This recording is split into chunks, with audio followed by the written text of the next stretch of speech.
మహిళల కోసం central bank of India ఇప్పుడు మీకు అందిస్తోంది గృహ రుణం. అతి తక్కువ వడ్డీ రేట్లకే ప్రత్యేక సెంటు గృహలక్ష్మి. పూర్తి వివరాలకు వెంటనే సంప్రదించండి 18003030. రాష్ట్ర వ్యాప్తంగా ప్రతినిత్యం లక్షలాది మంది పేదల కడుపు నింపే అన్నా క్యాంటీన్లు చంద్రబాబు నాయుడు గారు తిరిగి ముఖ్యమంత్రి కావడంతో పునఃప్రారంభమయ్యాయి. ఇప్పటికే 175 క్యాంటీన్లు రాష్ట్ర వ్యాప్తంగా పేదలకు అన్నం పెడతా ఉన్నాయి. మేము ఎన్నికల సమయంలో ఇచ్చిన హామీ ప్రకారం మూతబడ్డ అన్నా క్యాంటీన్లను తిరిగి ప్రారంభం చేస్తామని చెప్పాం. ఈరోజు రాయదుర్గం పట్టణంలో అన్నా క్యాంటీన్ను మళ్ళా ప్రారంభం చేశాం.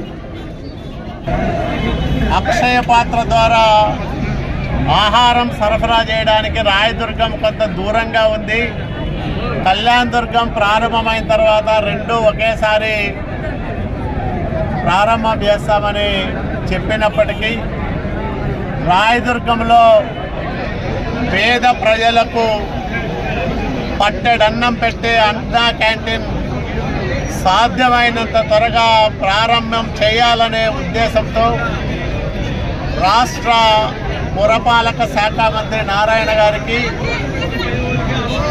సిడిఎంఏ హరినారాయణ గారికి విజ్ఞప్తి చేసి ప్రత్యేక చొరవ తీసుకొని ఈరోజు రాయదుర్గంలో అన్నా క్యాంటీన్ను ప్రారంభం చేస్తూ ఉన్నాం.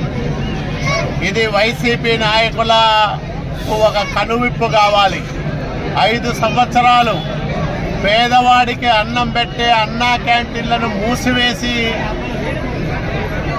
లక్షల మంది పొట్టగొట్టిన దుర్మార్గపు పరిపాలనకు రాష్ట్ర ప్రజలు చరమగీతం పాడి చంద్రబాబు నాయుడు గారికి పట్టం కట్టిన నేపథ్యంలో ఎన్డీఏ ప్రభుత్వం నారా చంద్రబాబు నాయుడు గారి నాయకత్వంలో పవన్ కళ్యాణ్ గారి సహకారంతో భారతీయ జనతా పార్టీ ప్రధానమంత్రి నరేంద్ర మోడీ గారి ఆశీస్సులతో ఈ రాష్ట్రంలో ఒక మంచి పరిపాలన అందివ్వాలని, పేదలకు మేలు చేయాలని, ప్రజారంజకమైన పరిపాలన సాగించాలని, ఆంధ్రప్రదేశ్ రాష్ట్రాన్ని అభివృద్ధిలోనూ సంక్షేమంలోనూ భారతదేశంలోనే ఒక ఆదర్శవంతమైన రాష్ట్రంగా తీర్చిదిద్దాలని సంకల్పం తీసుకొని ఎన్డీఏ ప్రభుత్వం పనిచేస్తూ ఉంది. మరిన్ని వీడియోస్ కోసం ఛానల్ ని సబ్స్క్రైబ్ చేయండి. లేటెస్ట్ అప్డేట్స్ కోసం వాట్సాప్ ఛానల్ ని ఫాలో చేయండి. అండ్ లింక్ డిస్క్రిప్షన్ లో ఉంది.